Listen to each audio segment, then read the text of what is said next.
Hello dear friends, कैसे हैं आप सभी। Good evening. आप सभी का स्वागत है आपके अपने चैनल क्विक ट्रिक्स बाय साहिल सर के इस ऑनलाइन प्लेटफॉर्म पर। कैसी चल रही है तैयारी आप सब लोगों की CGL 24 के लिए।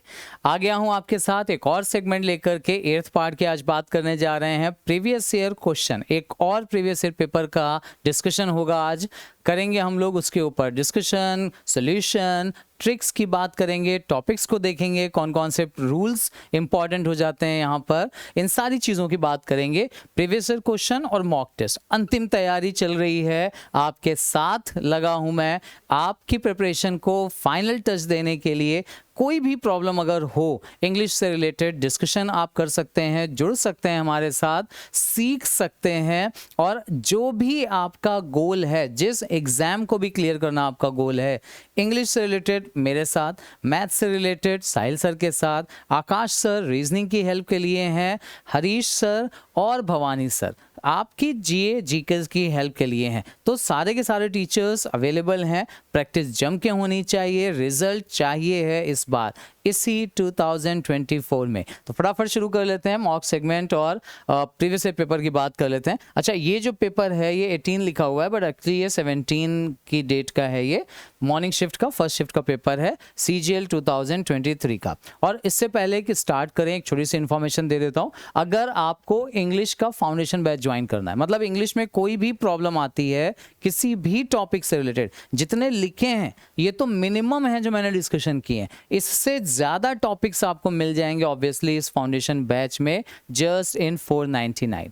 एक साल की वैलिडिटी के साथ, 1 ईयर वैलिडिटी है आपके लिए। 14,949 को कम कर दिया गया है आपके लिए, ताकि बच्चे हमारे आसानी से जुड़ सकें हमारे साथ और मॉनिटरी प्रॉब्लम उनको फेस ना करनी पड़े। बट अगर आपकी प्रिपरेशन बेसिक टॉपिक्स को लेकर के है और आप केवल प्रैक्टिस चाहते हैं, तो एक और बैच आपके लिए अवेलेबल है for the 6 months validity. This is just in 199। Target batch है CGL CHSL 2024, इसी बार को टारगेट करते हुए, ठीक है ना। तो ये छोटी सी चीज़ ध्यान रखिएगा। और सारे के सारी ही चीज़ें आप क्विक ट्रिक्स बाय साहिल सर, ये जो हमारा एप्लीकेशन है प्ले स्टोर से डाउनलोड करके इससे आप जुड़ सकते हो हमारे थ्रू। और अब बात करते हैं क्वेश्चंस के थ्रू, ठीक है ना।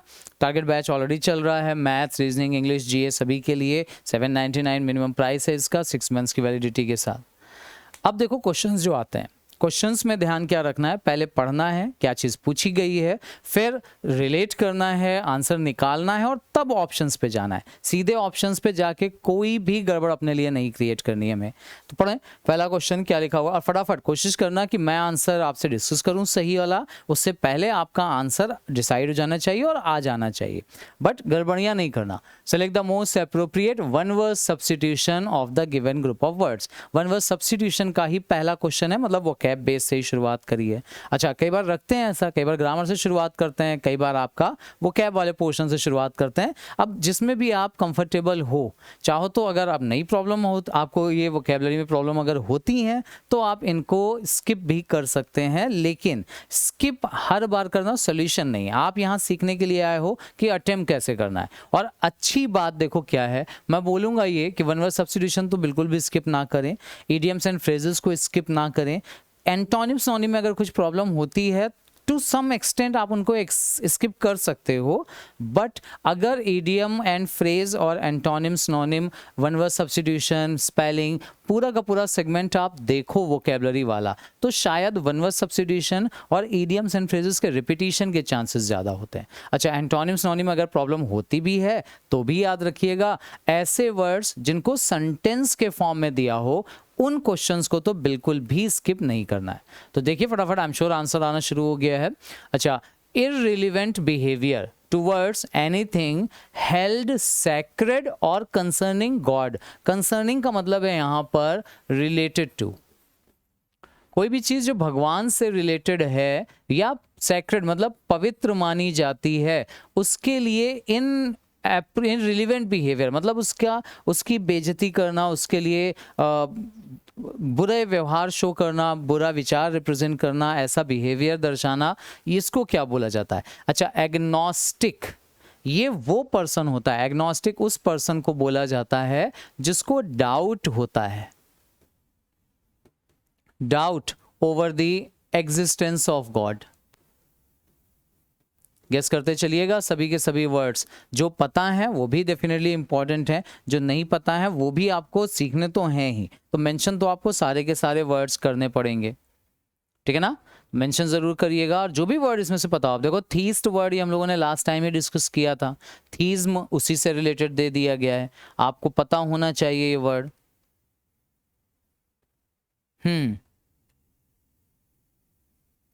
बिल्कुल सही है।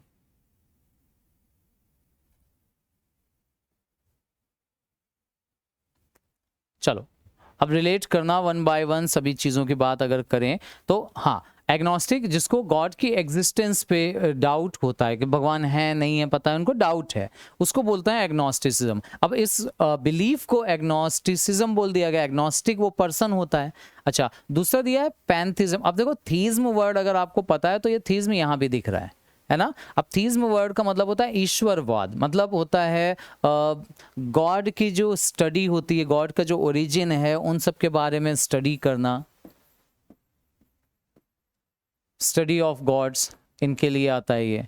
और ये पैंथिज्म जो होता है इसका ये एक तरह का अगेन बिलीव है, और इस बिलीव में क्या बोला जाता है कि ये जो पूरी पृथ्वी है या समस्त चीजें हैं उन सब में भगवान का वास है, तो उसे उस बिलीव को बोला जाता है पैंथिज्म। पैंथिज्म मतलब every, God is everywhere in everything, ऐसे लिख सकते हैं,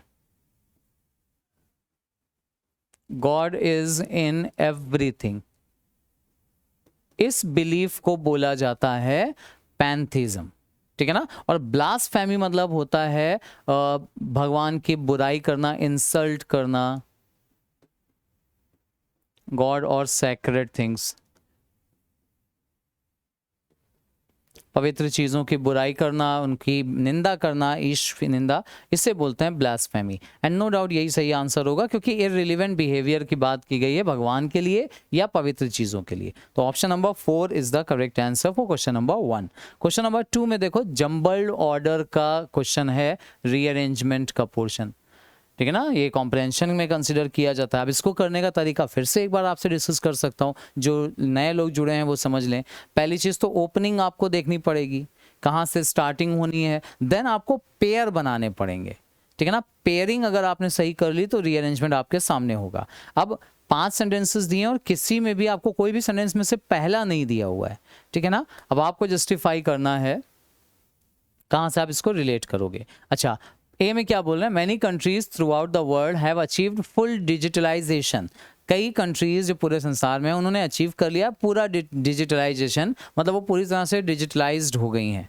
इनिशियली शुरुआत में the entire world transitioned to digitalization, transitioned हुआ इसके लिए, शुरुआत में एंटायर वर्ल्ड पूरा संसार डिजिटलाइजेशन के लिए इंटरेस्टेड हुआ, करना चाह रहा था, थोड़ा सा हेजिटेटेड था। This type of internet is known as a metaverse, इस तरह का इंटरनेट जाना जाता है मेटावर्स के नाम से, ठीक है ना।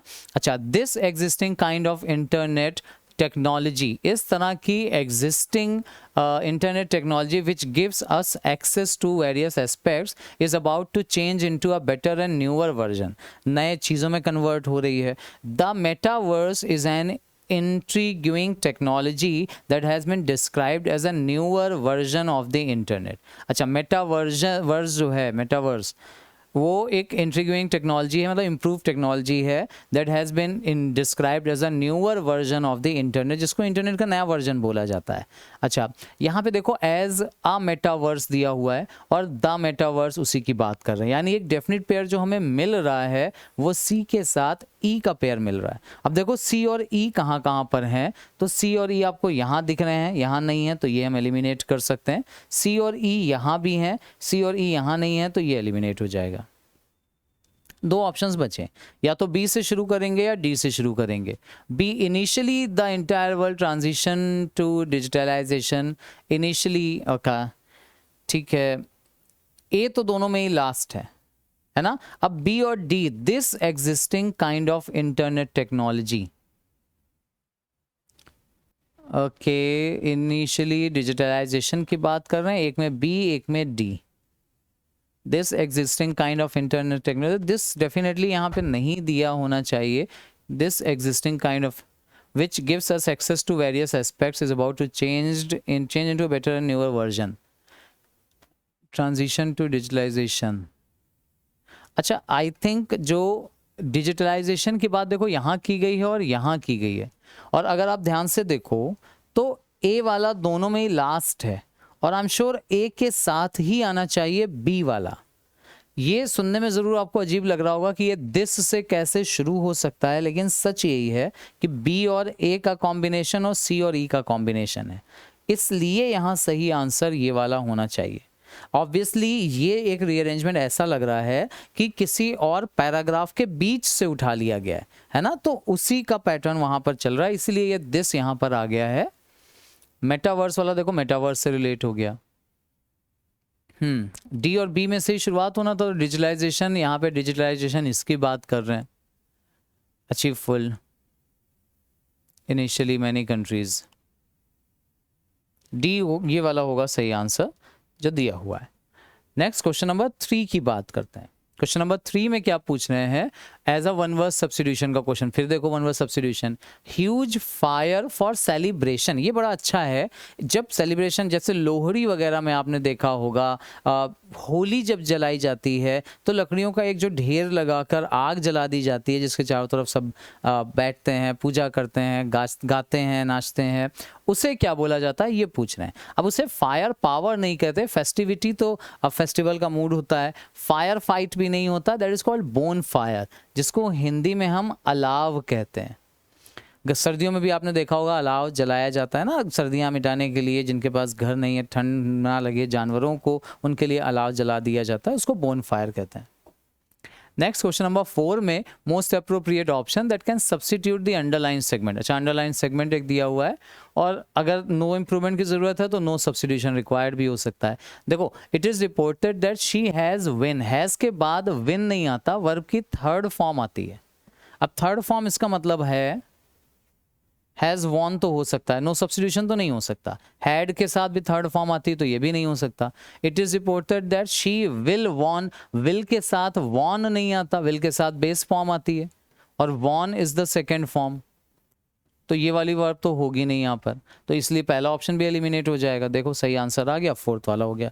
पहले डिसाइड करेंगे कि क्या होना चाहिए, फिर ऑप्शंस पे जाना। सीधे ऑप्शंस पे जाके आप इस क्वेश्चन को सॉल्व कर सकते थे, नो डाउट, लेकिन ये स्ट्रेटजी ना ऐसी नहीं है जिसको आप हर जगह इंप्लीमेंट कर पाओ। बट जो मैं आपको बता रहा हूँ कि पहले क्वेश्चन सॉल्व करो। भाई मैथ्स में तो आप कभी ऐसा नहीं करते हो कि ऑप्शंस पे पहले चले जाते हो, पहले आप मैथ्स के क्वेश्चन सॉल्व करते हो, रीजनिंग के क्वेश्चन सॉल्व करते हो, फिर ऑप्शंस पे जाते हो, है ना। तो यही चीज़ यहाँ भी इंप्लीमेंट करना है आपको, क्योंकि सॉल्व करना है, ठीक है ना, तुक्का नहीं मारना है। ऑप्शंस एलिमिनेट होंगे, बट पहले ये तो समझो कि एरर दी क्या चीज़ गई है, तो पहले सेंटेंसेस पढ़ना। नेक्स्ट देख लीजिए, वॉइस का क्वेश्चन है, और क्या पूछा गया है, पैसिव वॉइस में कन्वर्ट करना है सेंटेंस को।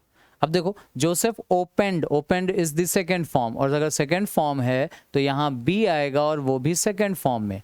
इसका मतलब सेंटेंस में हर हाल में वॉज वर आना चाहिए। अब ये वो ट्रिक्स हैं जो मैंने डिस्कशन की हैं अपने स्टूडेंट्स के साथ, और वॉइस का क्वेश्चन 100% सही होना है आपका, करना ही करना है। वॉज वर बस ढूंढ लो कितने में आया है, यहाँ इज है, यहाँ इज है, यहाँ ओपेंस दिया हुआ है, ये होगा नहीं, ये तीनों ऑप्शन एलिमिनेट हो गए। करेक्ट आंसर हमारे सामने आ गया, the Bible was opened by Joseph. Next question number 6 की बात कर लेते हैं। The following sentence has been divided into parts. एक सेंटेंस को कुछ पार्ट्स में डिवाइड किया गया है। वन ऑफ देम में contain an error, spotting error का क्वेश्चन है ये। अगर आपको कोई एरर नहीं मिलती है तो नो एरर का ऑप्शन भी देखो दिया हुआ है। ही promised them that he would sure repay the loan urgently। अच्छा, कहाँ पे लग रही है एरर, गेस करिए। he promised, उसने प्रॉमिस किया उनसे कि he would repay, repay का मतलब होता है चुकाना। क्या चुकाना है, लोन, जल्दी से जल्दी चुका देगा, अर्जेंटली। अच्छा, ही वुड श्योर मतलब 100% चुका देगा, तो रीपे वर्ब है, और वर्ब के लिए यूज हुआ है श्योर, जो कि होना चाहिए एक एडवर्ब, और एडवर्ब श्योर नहीं होता, श्योर एडजेक्टिव होता है, उससे एडवर्ब आपको बनाना पड़ेगा। तो यहाँ पर एडजेक्टिव से जब हम एडवर्ब बनाते हैं तो ये श्योर नहीं होगा, ये श्योरली होना चाहिए। अब श्योरली वाला ऑप्शन यानी ये वाला ऑप्शन होगा, fourth should be the correct answer. Surely repay हो जाएगा, ही वुड श्योरली रीपे, जल्दी ही दे देगा और 100% पूरी तरह से चुका देगा। Question number 7, most appropriate antonym अभी चाहिए है, और एंटोनिम जब पूछते हैं तो चांसेस हैं कि उसमें सिनोनिम 100% रहता है, भैया ये ध्यान जरूर देना। और गलिबल ये जो वर्ड दिया हुआ है ना, ये इतना इंपॉर्टेंट है, इतनी बार आपको मिलेगा ऑप्शंस में, क्वेश्चंस के फॉर्म में, वोकैब के पार्ट पे, कि आप मतलब इसको तो रट ही डालो। गलिबल मतलब वो पर्सन होता है जिसको इजीली बेवकूफ बनाया जा सकता है, जिसको that can be fooled easily, जिसको आसानी से बेवकूफ बनाया जा सकता है, इजीली आसानी से बेवकूफ बन जाए, बहुत भोला भाला पर्सन होता है, सीधा साधा होता है, उसके लिए। अच्छा, क्रेडुलस ये इसका सिनोनिम है। प्लायंट का मतलब भी होता है वो पर्सन जिसको जो बहुत सीधा साधा होता है, आसानी से जल्दी बिलीव कर लेता है, मान लेता है, जिसको आप जल्दी से बेवकूफ बना सकते हो, आसानी से बेवकूफ बना सकते हो, उसके लिए वर्ड ये भी यूज होता है।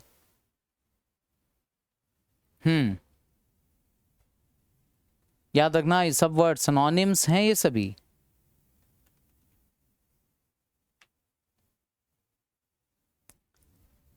हाँ, मतलब आसानी से जिसको बेवकूफ़ बना सकें, आसानी से आप मोल्ड कर सको, अपने अकॉर्डिंग उसको चला सको, जिसको जो कान का कच्चा होता है ना पर्सन, दूसरों की बात का बहुत जल्दी बिलीव कर लेता है, मतलब जो फर्म नहीं होता, सिंपल होता है, ये सिंपल इसका सिनोनिम है। दोनों सिनोनिम्स ही हैं एक दूसरे के, ठीक है ना, बल्कि तीनों सिनोनिम्स हो गए। तो एक ऑप्शन जो बचता है दैट इज सिनिकल। सिनिकल मतलब होता है स्टबर्न, जिद्दी, ढीठ जो पर्सन होता है ना, उसके लिए आता है। सनकी लोग जो होते हैं, जिनको जो फर्म होते हैं, अपने ही बिलीफ में एकदम फर्म होते हैं, जो मान लिया वो मान लिया, फिर उनको बदला नहीं जा सकता, अनचेंज्ड या नॉट चेंजिंग,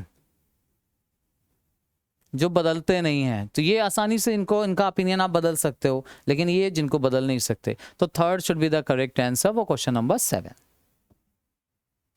8th क्वेश्चन की बात करें, और इस बार एक्टिव वॉइस में करवाया जा रहा है सेंटेंस, मतलब आपसे पैसिव दिया हुआ है और एक्टिव करना है। अब इसके लिए भी मैंने तरीका बताया कि पैसिव से एक्टिव करने का सबसे अच्छा तरीका है कि आप सेंटेंसेस जो दिए हैं ना, हाँ, इनका फटाफट पैसिव बना कर देख लो। इनको फटाफट पैसिव में अगर हम कन्वर्ट करें तो यहाँ वॉज के साथ नज्ड दिया हुआ है, बी के साथ थर्ड फॉर्म, ये बी की फॉर्म है, और बी के साथ थर्ड फॉर्म पैसिव में यूज होता है, एक्टिव में नहीं। तो पैसिव यहां भी दिया था और पैसिव यहां भी है, तो ये ऑप्शन गलत है। एक्टिव बनाना है, इसका मतलब बी तो नहीं आना चाहिए इस फॉर्म में, थर्ड फॉर्म के साथ तो नहीं आएगा। अच्छा, इज यहां दिया है और वॉज यहां दिया है, तो इज वाला ऑप्शन भी एलिमिनेट हो गया। हैज यहां दिया है, हैज यहां नहीं दिया है, तो ये ऑप्शन भी एलिमिनेट हो गया। लो बच्चे, क्या खत्म हो गया। वॉज नजिंग आईएनजी फॉर्म था, तो वहां बी की आईएनजी फॉर्म रख दी गई, नज की थर्ड फॉर्म रख दी गई, आ गया। The ball of yarn, yarn मतलब ऊन की बात कर रहे हैं। Was being nudged by the kitten, मतलब किटन जो है, बिल्ली का जो बच्चा है, उसने ऊन का जो गोला है, बॉल, उसको नज कर दिया, मतलब उलझा दिया है, टैंगल कर दिया है, ठीक है ना। तब यहाँ पे करेक्ट आंसर होगा ऑप्शन नंबर थर्ड वाला, the kitten was nudging the ball of yarn. Now question number 9 की बात करते हैं। क्या पूछा गया है, होमोनिम का क्वेश्चन पूछ लिया गया। अब होमोनिम क्या होता है, सिमिलर, मिलते जुलते साउंड करने वाले वर्ड होते हैं। Fill in the blank, he was complimented. अच्छा, ये कॉम्प्लीमेंटेड वर्ड यहां दिया हुआ है, ये आई वाला है, ध्यान रखना। और इसमें ब्लैंक आई थिंक यहां पर होना चाहिए था, हाँ, यहां पर एक ब्लैंक कर देता हूं मैं, हिज शर्ट के बाद ये ब्लैंक है। His trousers perfectly, he was complimented for his appearance, उसकी अपीयरेंस के लिए उसको कॉम्प्लीमेंट दिया गया। अब ये कॉम्प्लीमेंट का मतलब होता है तारीफ करना, प्रेज करना, और उसकी जो शर्ट थी वो उसकी ट्राउजर से परफेक्टली मैच हो रही थी, तो मैचिंग करना उसे बोला जाता है। देखो, कंपीट करना तो कंपटीशन होता है, कंपीट करना मतलब होता है हराना। कॉम्प्लीमेंट, कमेंटेड, कमेंट करना होगा नहीं, कॉम्प्लीमेंटेड। अच्छा, ये भी दिया हुआ है, कॉम्प्लीमेंटेड एंड कॉम्प्लीमेंट। अच्छा, अब वॉज, हाँ देखो, बात टेंस पास्ट की कर रहे हैं, पास्ट टेंस का सेंटेंस है ये, तो कॉम्प्लीमेंट वाला ऑप्शन तो होगा नहीं, कॉम्प्लीमेंटेड। अच्छा, कभी कंफ्यूजन हो जाए ना इन दोनों वर्ड्स में,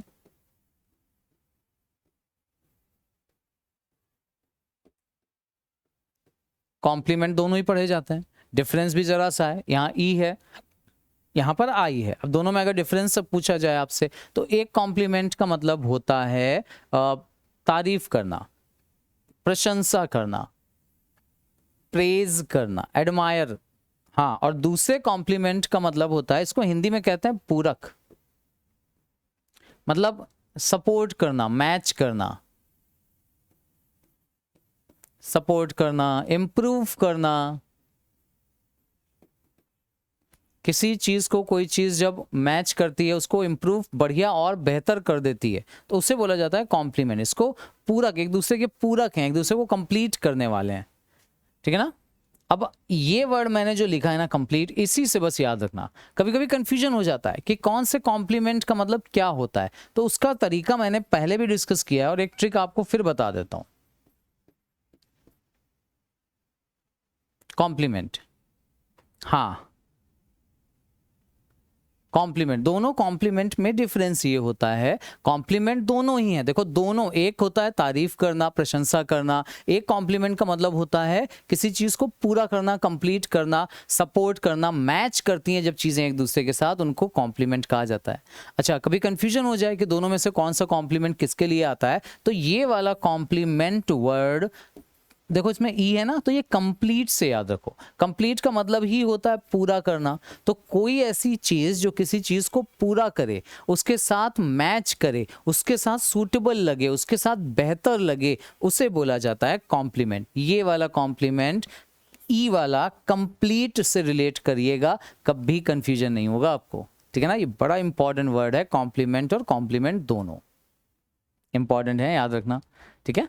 चलो अभी बात कर लेते हैं यहाँ पे। Obviously fourth option should be the correct answer. ये वाला कॉम्प्लीमेंटेड होगा क्योंकि बात कर रहे हैं पास्ट टेंस की। ये वाला कॉम्प्लीमेंट है, पूरक वाला, ठीक है ना। कॉम्पीट होगा नहीं, कमेंट होगा नहीं, ऑब्वियसली हिज शर्ट कमेंट कहाँ करती है। नाउ क्वेश्चन नंबर 10 की बात करें तो 10 में क्या पूछा गया है, करेक्टली स्पेल्ड वर्ड जो सब्सटीट्यूट कर सके अंडरलाइन वर्ड को, यानी इस वर्ड को। ये क्या वर्ड है, पेट्रोल इज वेरी, अच्छा पेट्रोल है, petrol is very costly diesel. Petrol की सही स्पेलिंग पूछ रहे हैं, तो ऑब्वियसली पेट्रोल की स्पेलिंग तो जगह जगह आपको पेट्रोल पंप पे लिखी हुई मिल ही जाती है। करेक्ट स्पेलिंग होगी पेट्रोल, फोर्थ वाली, fourth is the correct answer for question number 10। 11 की बात करें, सब्सटीट्यूट करना है अंडरलाइन सेगमेंट करियर को, the goods word taken on a public. देखो कितनी बार डिस्कशन किया है यार, पहले भी हम लोगों ने डिस्कशन किया था इस वर्ड पे और फिर आज आ गया है वर्ड। कैरियर है यहाँ पर और करियर दिया हुआ है। करियर तो भविष्य बनाना होता है ना। कैरियर, गुड्स का मतलब सामान है, तो जो सामान होता है उसे पब्लिक ट्रांसपोर्ट से ले जाया जा रहा है और ले जाने को बोलते हैं कैरी करना। और कैरी से जो वर्ड बनता है ना, डबल ई नहीं, डबल आर वाला, करेक्ट। अब जो कुरियर होगा नहीं, पब्लिक कुरियर नहीं होता, कैरियर, वो सब गलत वर्ड है, ये होगा करेक्ट आंसर थर्ड वाला, CARRIER, कैरियर। कैरियर मतलब होता है ले जाने वाला।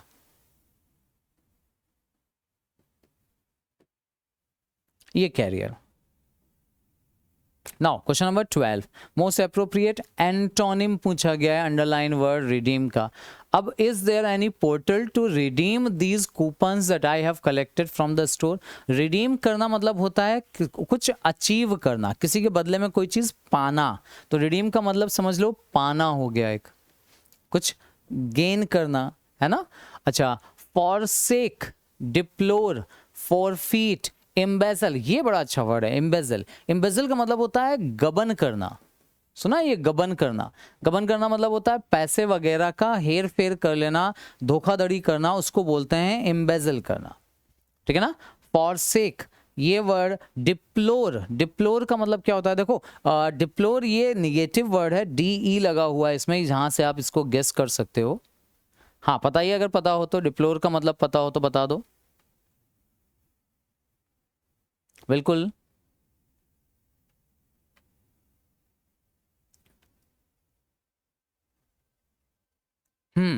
डिप्लोर। अब एक्सप्लोर तो आपने सुना होगा, एक्सप्लोर करना, डिप्लोर। डिप्लोर क्या होता है, किसी भी चीज को लेकर के उसके लिए नेगेटिव थॉट्स रखना, किसी भी चीज को क्या बोल सकते हैं इसको, निंदा करना बोल सकते हैं, बुराई करना बोल सकते हैं, किसी चीज को नापसंद करना। कई लोग होते हैं ना, वो लोग किसी पर्सन को पसंद नहीं करते, किसी चीज को पसंद करते नहीं है, उसके लिए उसको निंदा करते, किसी के साथ बुरा हो जाए तो खेद प्रकट करना, ये भी एक इस डिप्लोर का मतलब होता है, खेद प्रकट करना या बुरा बताना। ये वर्ड अगर आपने सुना हो, खेद प्रकट करना, खेद प्रकट करने का मतलब क्या होता है भाई? किसी चीज को बुरा बताना,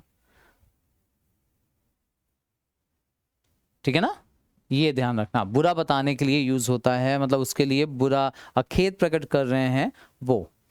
फॉरफीट वर्ड और फॉरसेक वर्ड, फॉरसेक आपने सुना होगा, फॉरसेक वर्ड अगर आपने सुना हो, सेक वर्ड से बना है, हाँ, फॉरसेक बोलते ना, फॉर गॉड सेक, अच्छा आपने फॉर गॉड सेक ज्यादा सुना होगा, भगवान के लिए, है ना। और ये वर्ड अगर आपने फॉर गॉड सेक भी सुना है ना, तो वहां से रिलेट कर सकते हो। देखो फॉर ये, इसके पीछे बड़ी फनी सी स्टोरी है, जो मुझे ये वर्ड जैसे मैंने याद किया था, बहुत फनी स्टोरी, और ये हॉलीवुड नहीं, बॉलीवुड मूवीज, बॉलीवुड मूवीज से रिलेट करते हुए। फॉर सेक क्या होता है, ये इसको आपने इस फॉर्म में सुना होगा बहुत ज्यादा, for God sake,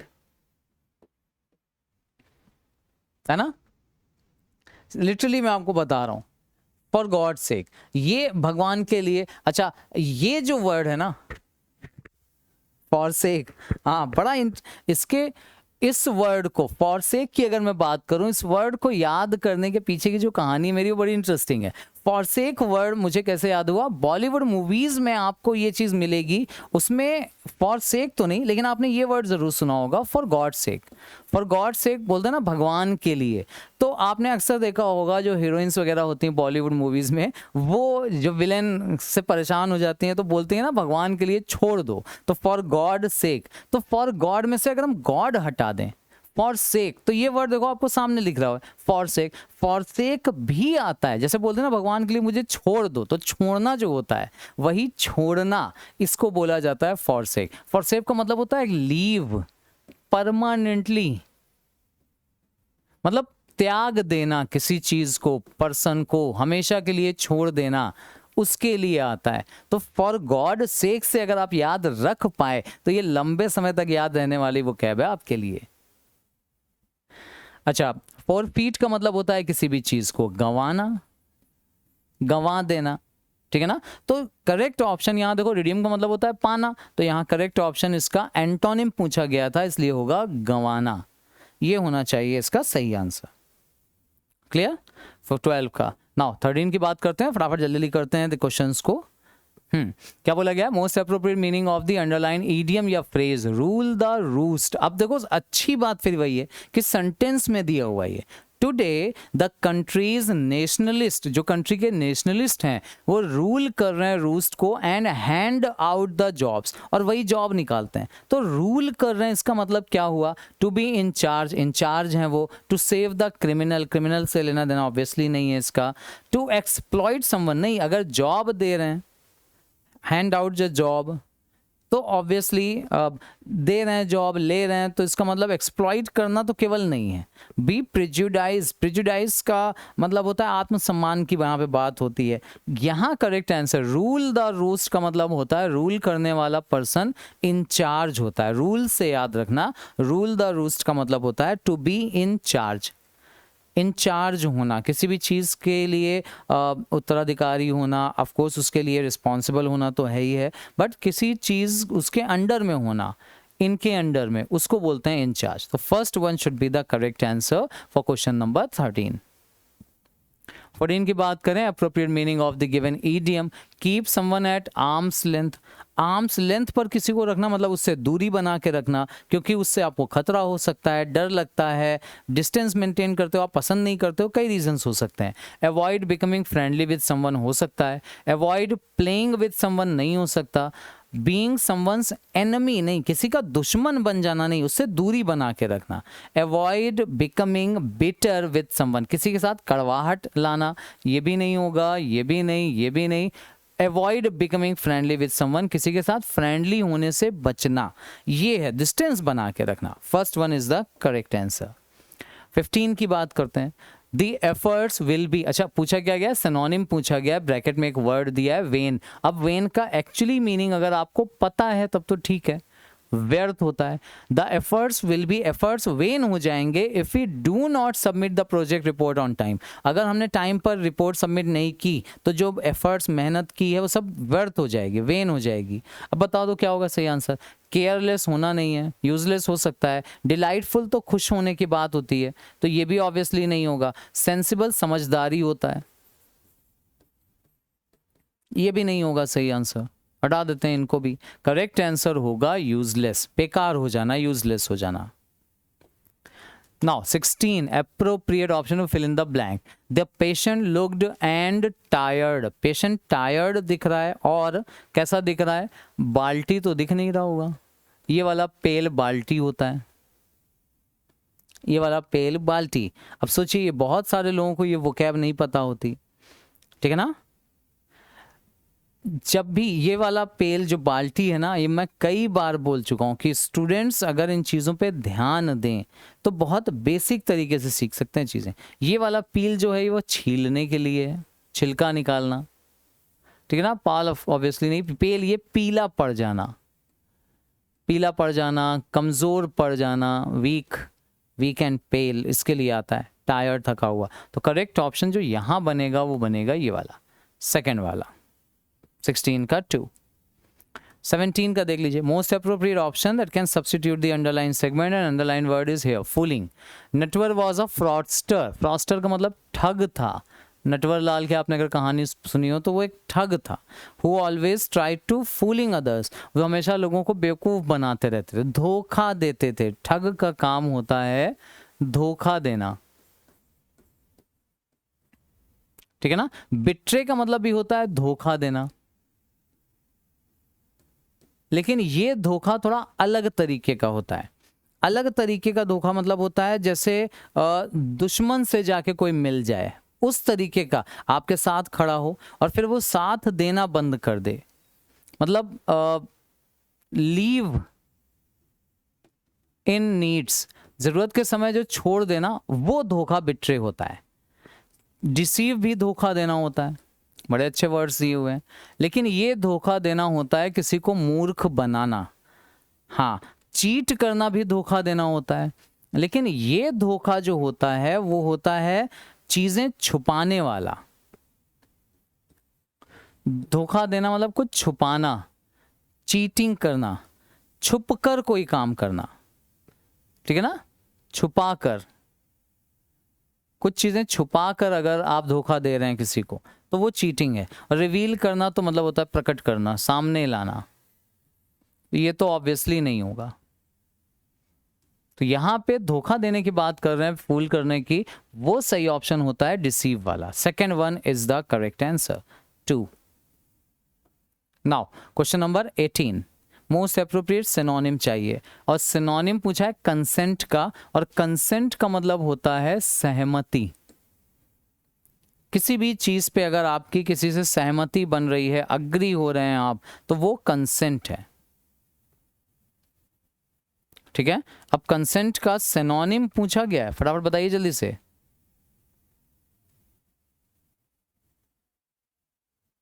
avert, avert का मतलब होता है टालना।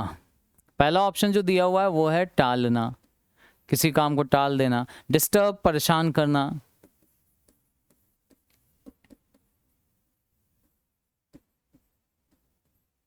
डिसेंट, ये वर्ड सुना है क्या? डिसेंट क्या होता है बताइए फटाफट जल्दी से, अगर डिसेंट वर्ड पता हो तो।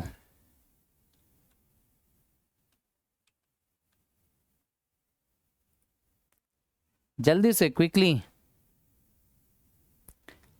हाँ, ये एंटोनिम होता है। डिसेंट वर्ड कंसेंट का एंटोनिम होता है, एंटोनिम है ये वर्ड। इसका मतलब होता है असहमति। और पूछा गया है हमसे सिनोनिम, इसीलिए मैं बोलता हूं कि जब सिनोनिम पूछेंगे तो एंटोनिम का एक क्वेश्चन रखेंगे, और एंटोनिम पूछेंगे तो सिनोनिम का एक क्वेश्चन रख देते हैं। नाउ एसेंट का मतलब होता है सहमत होना। ये होगा हमारा सही आंसर, क्वेश्चन नंबर 18।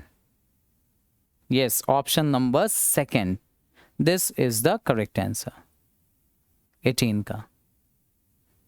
राइट देख लीजिए, सब वर्ड्स इंपॉर्टेंट हैं। डिस्टर्ब परेशान करना हो जाता है या परेशान होना भी होता है, करना ही नहीं होने के लिए भी आ जाता है। डिसेंट एंटोनिम है इसका, एंटोनिम का मतलब है असहमति, ठीक है ना, असहमति होना, किसी बात पे अग्री ना हो जाना, किसी बात पे बुरा मान जाना, गलत उसको समझना, इसके लिए आता है। Now, question number 19. Select the option that can be used as a one-word substitution for the given group of words. One-word substitution का question है। A place to play games and bet on them. Bet का मतलब होता है शर्त लगाना,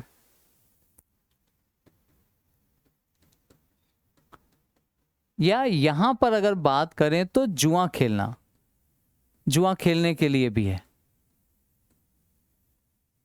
ठीक है ना। बेट करना, जो आप शर्त लगाते हो, उसके लिए आता है। हाँ, अब ऐसी प्लेस को जहां आप गेम्स खेलते हो, उनके ऊपर शर्त लगाते हो, जुआ खेलते हो, उसको क्या बोलते हैं? देखो, मोटेल होटल दोनों वर्ड दिए। होटल तो पता ही आपको, ये तो आई एम श्योर लिखने की जगह नहीं है, ये लिखने की जरूरत नहीं है मुझे, बट लिख देता हूँ। प्लेस टू स्टे, स्टे करने का जो प्लेस होता है उसको होटल बोलते हैं। अब इसी होटल से वर्ड बनता है मोटेल, ठीक है ना। ये चीज जरूर ध्यान रखिएगा। वन वर्ड सब्स्टिट्यूशन का क्वेश्चन है, बट ऑप्शंस जो दिए हैं वो आपके डेली लाइफ के लिए इंपॉर्टेंट हैं। मोटेल ये जो वर्ड है वो होटल से बनता है, बस motel is a combination of two words, एक है मोटर और दूसरा है होटल। और ऐसे वर्ड्स को बोला जाता है ब्लेंड, जो दो वर्ड्स को मिला करके बनते हैं। मोटेल का मतलब होता है एक ऐसा होटल जहां आप स्टे करते हो और वहीं पर आपको आपके रूम के बगल में आपकी मोटर कार को खड़ी करने की जगह दे दी जाए, मतलब पार्किंग आपके रूम के जिस बगल में होता है।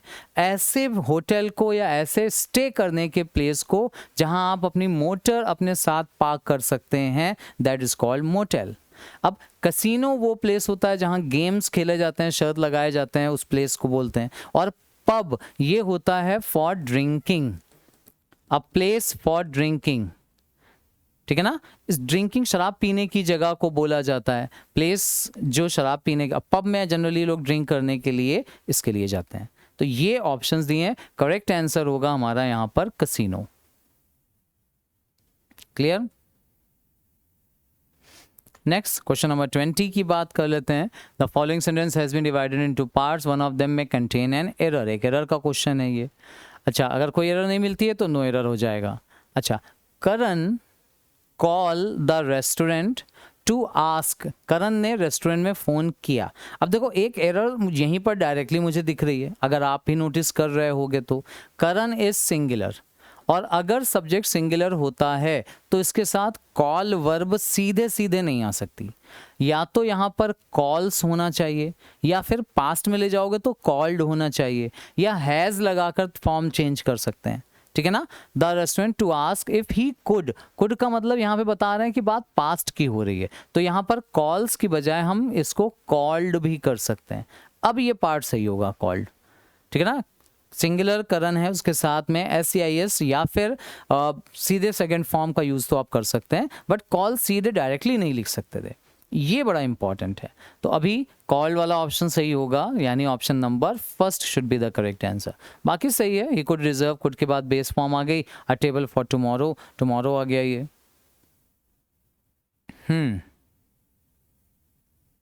Okay, called. अब ये डायरेक्ट इनडायरेक्ट का अगर क्वेश्चन होता, अगर डायरेक्ट इनडायरेक्ट का क्वेश्चन होता तो यहाँ टुमारो की जगह द नेक्स्ट डे ये वर्ड प्रेफर किया जाना चाहिए था, ठीक है ना। बट नहीं आया तो कोई इश्यूज नहीं है, ऐसे भी चल जाएगा काम हमारा। चलो, फिलहाल ये होगा सही आंसर। नाउ अब जो क्वेश्चन आएगा 21 से 25, ये आता है फिल इन द ब्लैंक, चूंकि दिया हुआ है तो ये पोर्शन कहलाता है क्लोज टेस्ट का। एक पैसेज आएगा, उसमें कुछ ब्लैंक्स दिए हैं, आपको सही ऑप्शन से वर्ड फिल करने हैं। अब इनको करने का भी तरीका मैंने आपसे डिस्कशन किया हुआ है, फिर से एक बार रिवाइज करवा देता हूँ फटाफट। पहले तो हम यही काम करेंगे, पूरा का पूरा टेक्स्ट को रीड करेंगे, देन जहाँ पर भी हमें ब्लैंक मिलेगा वहाँ अपने हिसाब से सेंटेंस के अकॉर्डिंग एक ऑप्शन को हम इमेजिन करेंगे, एंड देन इमेजिन करने के बाद जाएंगे फिर ऑप्शंस पे, और देन वन बाय वन जो गलत ऑप्शंस होंगे ना उनको हम एलिमिनेट करेंगे। अब पहले तो जरा पैसेज ही पढ़ लेते हैं, देखते हैं पैसेज में क्या चीजें बताई गई हैं। क्या लिखा है पैसेज में? वी मस्ट अंडरस्टैंड, हमें ये समझना चाहिए, that people can process very little information presented orally. People जो ओरली इंफॉर्मेशन दी जाती हैं, उनको प्रेजेंट की जाती हैं, उसमें से बहुत थोड़ी सी इंफॉर्मेशन को वो प्रोसेस कर पाते हैं। ठीक, प्रोसेस कर पाना मतलब उसको समझ पाना। जितनी भी इंफॉर्मेशन दी गई उसमें थोड़ी सी information. So it is blank लिखा है, particularly for a teacher it is required, particularly ऐसा कुछ वर्ड आ सकता है, नेसेसरी ऐसा कुछ वर्ड आ सकता है, एसेंशियल जैसा वर्ड आ सकता है कि एसेंशियल है स्पेशली एक टीचर के लिए, टू रियलाइज, ये रियलाइज करना, that the students have sometimes listen to 3 or 4 teachers, कि एक टीचर से काम नहीं चलना है भाई। जितनी इन्फॉर्मेशन दी जा रही है उसमें से थोड़ी ही बच रही है, तो इसका मतलब वही इन्फॉर्मेशन अगर 2-3 टीचर्स या 3-4 टीचर्स अलग अलग मिलके देते हैं तो उनको ये ज़्यादा इंपॉर्टेंट होगा समझना। ठीक है ना? It is particularly for to realize that students have some time listen to, कि वो सुने, यू ब्लैंक दिया है, 3 or 4 teachers talking to you, ऐसा हो सकता है क्या? So the teacher must have props. Props का मतलब होता है कुछ ऐसी ज़रूरत की चीज़ें, किसी काम को करने के लिए जिन उपकरणों की, जिन चीज़ों की ज़रूरत हमें पड़ती है उनको प्रॉप्स कहते हैं। जैसे like notes, hand outs and slides that will make the learning material, जो लर्निंग मटेरियल को अलाइव कर सकता है, alive for the students and stay that with them, और उनके साथ वो मटेरियल टिके, मतलब वो इंफॉर्मेशन उनके साथ रुके। अच्छा, अब विजुअल एड, एड का मतलब हेल्प होता है। विजुअली जैसे आपको यहाँ पे टेक्स्ट पूरा का पूरा दिख रहा है, अभी यही टेक्स्ट मैं आपसे ओरली अगर डिस्कस करता तो आपको नहीं समझ में आती चीज़ें या कम समझ में आती। तो यही चीज़ है कि जैसे यहाँ पे बताया गया विजुअल एड मतलब दिखाई पड़ने वाली जो मदद है, जैसे दिख रही हैं चीज़ें। अ लिटिल मूवमेंट, थोड़ा सा बदल दिया जाए, कुछ एनिमेशन टाइप की चीज़ें लगा दी जाए कि कोई चीज़ है जो प्रकट हो रही है, गायब हो रही है, उसके ऊपर लोगों का ध्यान जाता है। एंड कलर, कुछ कलरफुल सा कर दिया जाए, जैसे देखो लिखा ब्लैक से है और मैं मार्कर यूज़ कर रहा हूँ यहाँ पे कलर रेड में, तो ये चीज़ें हाईलाइट हो जाती हैं। ठीक है ना? Colour will get the students attention, तो स्टूडेंट्स की अटेंशन उन पे जाती है। Another important thing to is that long complicated sentences spoken fast are simply too difficult for students to understand. Obviously बहुत बड़े बड़े sentences, बहुत complicated sentences जो होते हैं, तेजी से जब बोल दिए जाते हैं तो बहुत मुश्किल होता है स्टूडेंट्स को समझने के लिए।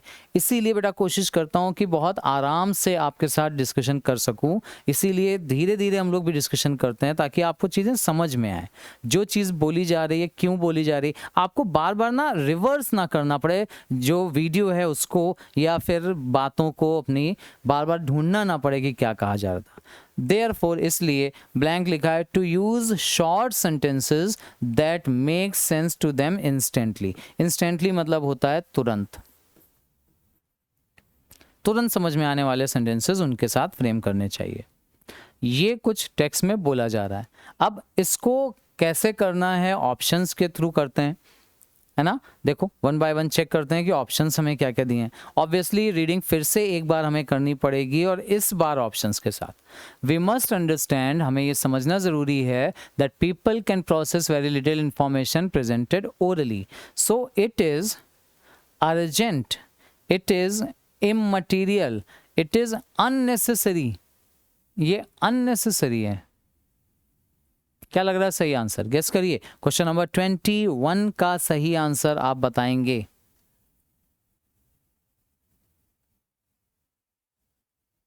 हाँ बिल्कुल सही है, इट इज इम्पॉर्टेंट, बिल्कुल सही, ये जरूरी है। इट इज़ इम्पॉर्टेंट, अननेसेसरी नहीं होगा।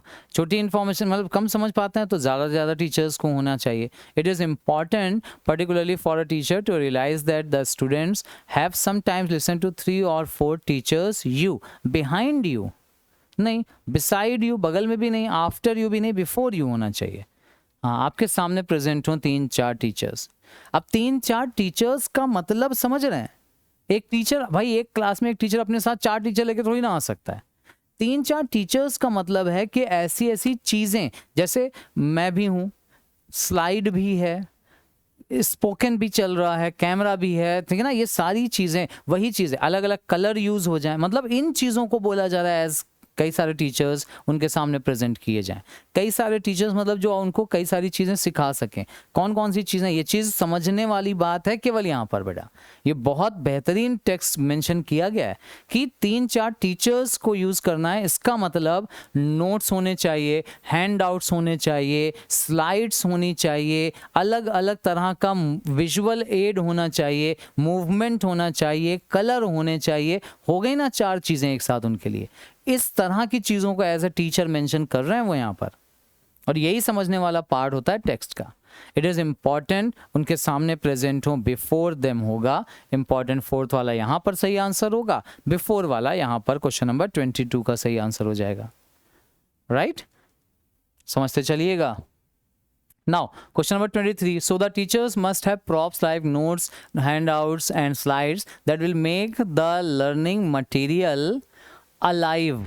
अच्छा, stay alive नहीं, stay रुकने के लिए होता है, stay alive होने के लिए नहीं होता। depart मतलब होता है अलग हो जाना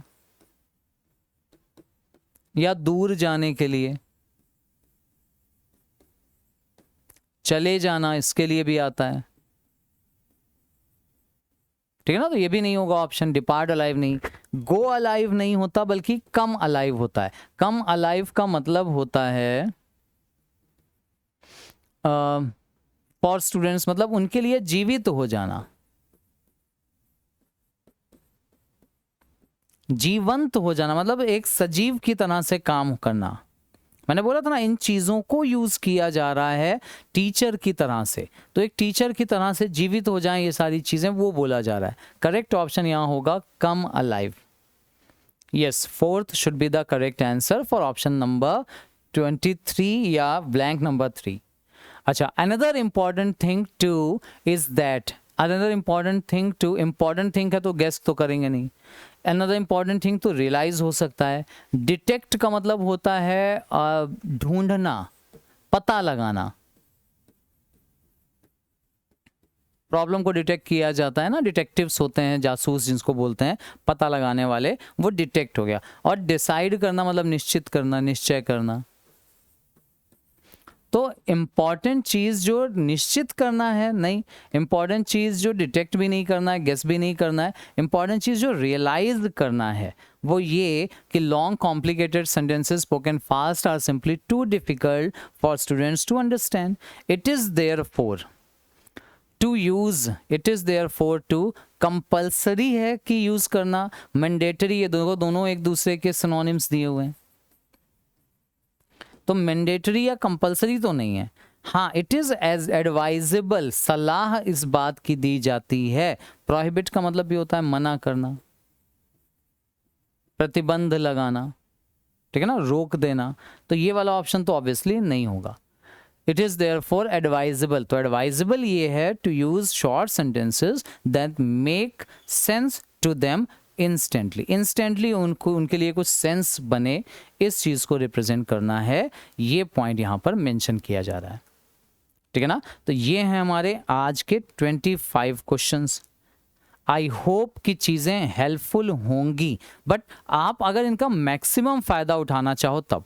अब मैक्सिमम फ़ायदा कैसे उठाना है? सिंपल तरीका है, क्वेश्चन पेपर आपके सामने आए, इसको बस देखिए और प्लीज़ आंसर अपनी तरफ से जल्दी करने की कोशिश करिए, प्लस वर्ड्स को याद रखने की कोशिश करिए। मतलब जो नए वर्ड आपके सामने आए हैं, जो आपको नहीं पता हो, रिवीजन उनका करिए, उनको अपने सेंटेंसेस में यूज़ करिए। लेवल देख लीजिए, क्या लेवल आ रहा है, किस तरह से ऑप्शंस क्रिएट किए जा रहे हैं, स्ट्रेटजी मैंने क्या डिस्कस की है, कंफ्यूजन कहाँ कहाँ पे आपको होता है, कौन कौन से टॉपिक्स हैं जो लगभग तैयार हैं, कौन से हैं जो अभी तैयार करने हैं, कैसे तैयार होंगे उसके बारे में भी बात की है। और उसके लिए प्लीज़ आपको फिर से एक बार याद बता दूं बेटा, बहुत इंपॉर्टेंट है आपके लिए फाउंडेशन बैच। ये केवल इसलिए नहीं बोल रहा हूँ कि बस बेचना ही है, इसलिए क्योंकि है ये फायदेमंद, आप इसको अवेल करें और आई एम श्योर ना आपको इसके बाद कहीं और भटकने की ज़रूरत पड़ेगी, ना आपका अननेसेसरी टाइम किसी और चीज़ पे वेस्ट होगा। बस आप इसको एक बार पढ़ डालो, ठीक है ना। फाउंडेशन बैच मतलब solution to all the problems. इतना डिटेल में मैंने चीज़ें इसमें डिस्कस की हैं ना, बिल्कुल बेसिक से शुरू कर। मतलब एक स्टूडेंट की प्रॉब्लम होती है ना, स्टूडेंट जब ये बोलते हैं कि सर मुझे इंग्लिश बिल्कुल नहीं आती, मैंने अभी तक इससे पहले कभी इंग्लिश नहीं पढ़ी, सर मेरा बैकग्राउंड वैसा नहीं रहा कि इंग्लिश पढ़ी है, तो उसको टैकल करने के लिए, उसको टेकअप करने के लिए हम लोगों ने ये डिज़ाइन किया है फाउंडेशन बैच, कि आपसे बिल्कुल बेसिक लेवल से, मतलब आप समझो मैंने ABCD से शुरू किया है कि लेटर्स क्या होते हैं, ABCD से शुरू किया है, अल्फ़ाबेट क्या होते हैं, वर्ड्स क्या होते हैं, फिर धीरे धीरे चीज़ें इंप्रूव करते हुए आपका कंसेंट जब मिलता चला तब उसको इंप्रूव किया है, और ऐसे लेवल तक पहुंचा दी हैं चीज़ें ना कि मतलब आपका कंफ्यूजन क्वेश्चंस को देखते ही खत्म हो जाएगा कि ये कंफ्यूजन कैसे होता है ना, कि आंसर हम टिक कर देते हैं, सर एक्सप्लेनेशन नहीं समझ में आता, कॉन्फिडेंस नहीं आता, उसी का सोल्यूशन है ये फाउंडेशन बैच, ठीक है ना। प्लीज़ अवेल कर लीजिए, आई एम श्योर आप अगर इसको अवेल करोगे ना आपको रिग्रेट तो नहीं होगा, और बहुत मिनिमम प्राइस में अवेलेबल है यार, just 499 for 1 year validity. That's surprising कि इतना इजी शायद सर ने किया है आपके लिए, मतलब मुझे उम्मीद ही नहीं थी कि इतना सस्ता वो कर सकते हैं, बट ही डिड। तो प्लीज़ अवेल, फ़ायदा उठा लीजिए इसका, ठीक है ना। और ये प्रोसेस ऑब्वियसली हम लोग कंटिन्यू रखेंगे तब तक जब तक आप सीजीएल को लेके कॉन्फिडेंट में नहीं आते, ठीक है ना। कॉन्फिडेंस आपके अंदर आना चाहिए, आप कॉन्फिडेंट हो जाएं, इससे ज़्यादा इंपॉर्टेंट अभी कुछ भी नहीं। तो अंतिम तैयारी याद रखें, अगला पेपर जो आएगा वो मॉक टेस्ट पे बेस्ड होगा, एक मॉक टेस्ट लेकर के आऊँगा, अच्छे लेवल के क्वेश्चन होंगे, प्रैक्टिस करेंगे, ठीक है। थैंक यू वेरी मच जुड़ने के लिए, ऑल द वेरी बेस्ट आप सभी के एग्जाम्स के लिए। टेक केयर, ध्यान रखिएगा, प्रैक्टिस करते चलिएगा, और लाइक शेयर सब्सक्राइब ज़रूर कर लें। लाइक्स ऑब्वियसली करें क्योंकि इससे हम लोगों को थोड़ा सा मोटिवेशन मिलता है, ठीक है। चलिए मिलते हैं अगले क्लास में, तब तक के लिए take care, thank you very much, God bless you all.